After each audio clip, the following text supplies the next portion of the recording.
Imagina uma bebida com 10,5% de álcool, uma carga pesada de ingredientes de confeitaria e um índice de amargor que, bom, os próprios criadores simplesmente se recusam a medir. É, parece até brincadeira, né? Pois é. Hoje a nossa missão nessa análise detalhada é justamente dissecar essa cerveja que pegou a regra clássica do equilíbrio gastronômico e, jogou pela janela. Vamos desvendar os bastidores dessa criação artesanal absurdamente peculiar chamada Macaron Macaron. É um perfil muito interessante, porque se a gente olhar para as métricas da receita, parece muito mais a ficha técnica de um doce de padaria, sabe, do que o registro de uma bebida fermentada tradicional. Sim, e a árvore genealógica dessa bebida já chama bastante atenção logo de cara. A gente tem aqui uma colaboração entre duas gigantes do mercado artesanal americano, a Trillium Brewing Company e a The Vale Brewing Co. Duas potências, com certeza. Exato. E o rótulo classifica a bebida como uma Stout Imperial, ou, mais especificamente, uma Double Pastry. E chegando naqueles impressionantes 10,5% de teor alcoólico. Na prática, isso soa como uma sobremesa líquida de alta octanagem. Com certeza. É uma bomba alcoólica. E doce. Mas aí fica a dúvida. Como colocar duas cervejarias com identidades tão fortes, tão estabelecidas, na mesma panela sem que isso vire uma guerra de egos e acabe arruinando o equilíbrio do projeto? É uma ótima pergunta. O segredo dessas colaborações de altíssimo nível, não é tentar misturar tudo de uma vez. É mais fazer uma divisão cirúrgica de tarefas, sabe? Entendi. Então eles não competem. Exatamente. Em vez de competirem, as cervejarias sobrepõem técnicas exclusivas. Uma foca na engenharia da base. Ela cria uma estrutura de maltes escuros e torrados que seja densa o suficiente para aguentar essa carga alcoólica toda. Para não ficar parecendo puro álcool, né? Isso. O que acontece quimicamente ali é que essa densidade extra, que é formada por açúcares não fermentados do malte, cria uma textura espessa. E essa textura reveste as papilas gustativas e mascara aquela agressividade do etanol. Ah, genial! Sim, e é isso que permite que uma bebida de 10,5% não queime a garganta de quem está bebendo. Enquanto isso acontece, a outra cervejaria entra com a alquimia dos adjuntos, que, são os sabores adicionais. Certo. E se essa base espessa de malte funciona só como o palco principal para segurar o álcool, quais são os astros que eles colocaram sobre os holofotes, assim, para justificar o nome da lata? Macaron Macaron. A estrela do show aí é a dupla de coco e baunilha, replicando diretamente aquele famoso biscoito de confeitaria.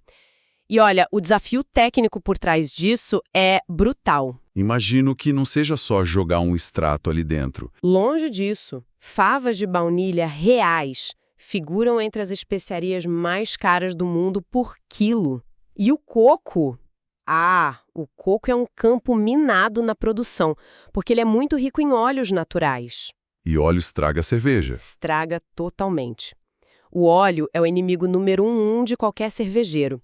Ele destrói a formação da espuma e pode até rancificar lá nos tanques. Caramba, que dor de cabeça. Muita.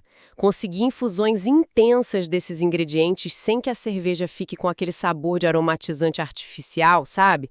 Isso exige uma engenharia de extração quase artesanal, é muito difícil de reproduzir em larga escala. O que acaba iluminando um dado muito curioso nos relatórios técnicos que a gente tem.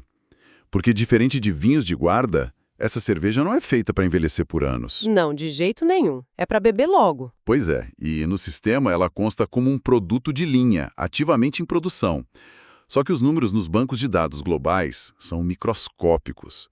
A gente está falando de um total de 3 registros de garrafas e somente 2 avaliações reais de consumidores. São números muito baixos mesmo para um produto ativo. Sinceramente, isso cheira a uma escassez fabricada. Será que as cervejarias não estariam simplesmente retendo o produto de propósito? Sabe, forçando um lote minúsculo para criar um status de item de colecionador e gerar burburinho no mercado? Olha, a escassez gera hype nas redes sociais, sem dúvida.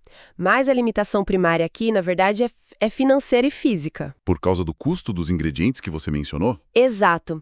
Justamente pelo custo astronômico e pela dificuldade de processar grandes volumes de coco e baunilha de verdade, os lotes de cervejas estilo pastry são minúsculos por natureza. Ah, então não é só marketing. Não. E há uma decisão técnica que confirma esse hipernicho. O IBU, que é o Índice Internacional de Amargor, no registro da Macaron, o IBU consta simplesmente como não disponível. Peraí, então eles ignoraram completamente a medição do lúpulo? Ignoraram. E ocultar o IBU não é uma falha de sistema ali do banco de dados, sabe? É uma declaração clara de intenções. Como assim? Em uma receita clássica, o amargor do lúpulo está lá justamente para equilibrar a doçura do malte. Ao deixar o IBU como não aplicável, eles estão avisando ao mundo que o amargor foi totalmente descartado da equação. Uau, eles chutaram o balde do equilíbrio tradicional. Totalmente. A prioridade absoluta dessa receita é a experiência sensorial aromática e doce. O lúpulo ali, ele serve apenas como um conservante natural para a bebida não estragar e não para dar sabor. Entendi. Bom, resumindo a ópera, a Macaron funciona como um retrato extremo da indústria artesanal moderna, né? Ela é intensa, construída com um foco cirúrgico na doçura e tem um teor alcoólico altíssimo disfarçado por essa textura robusta. Sim, e é ultralimitada pelas próprias barreiras físicas e financeiras de seus ingredientes.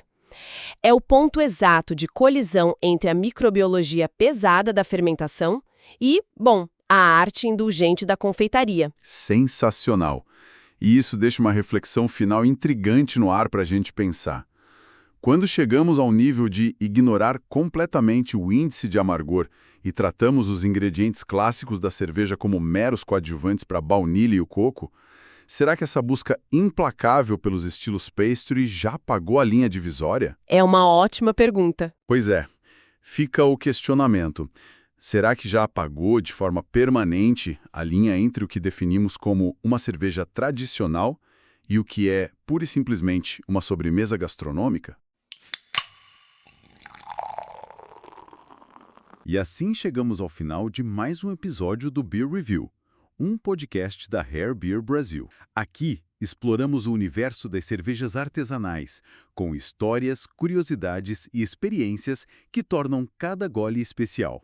Beer Review, Rare Beer Brasil. Se você curtiu, siga o podcast na sua plataforma preferida para não perder nenhum episódio. Compartilhe com amigos que amam descobrir novos sabores e histórias. Beba menos, mas beba melhor. Até o próximo episódio e saúde!